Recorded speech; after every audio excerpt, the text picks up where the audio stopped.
Mother Teresa pernah mengatakan, "If you judge people, you have no time to love them."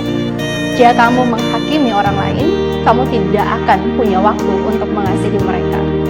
Saudara-saudara yang dikasihi Tuhan, sebenarnya dalam kehidupan kita, jikalau kita menyimpan amarah, jikalau kita menyimpan dendam, iri hati terhadap orang lain, maka sangat sulit bagi kita untuk mengasihi siapapun yang kita temui. Di dalam pembacaan kita di sepanjang minggu yang berjalan ini, kita diajarkan bagaimana caranya untuk benar-benar dapat menerapkan kasih kepada sesama, tanpa memandang latar belakang orang tertentu, tanpa melihat kesalahan orang lain dalam kehidupan kita.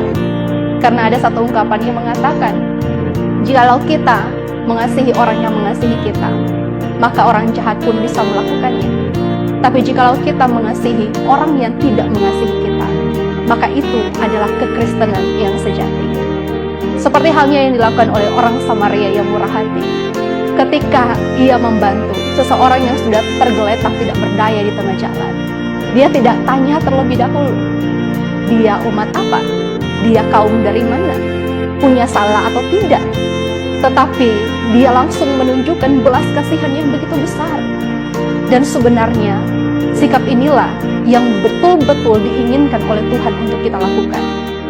Untuk apa kita sering datang beribadah kepada Tuhan, tapi miskin akan kasih?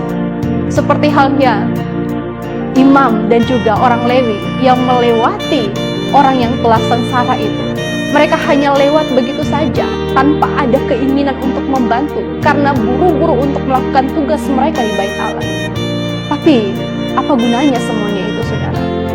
Kalau kita mau untuk memuliakan Tuhan di dalam hidup kita, maka muliakanlah Tuhan lewat setiap tindakan-tindakan kebaikan yang kita lakukan terhadap orang lain. Jangan melihat masa lalunya untuk kita melakukan kebaikan. Tapi ini adalah perintah Tuhan yang harus kita penuhi di dalam hidup kita.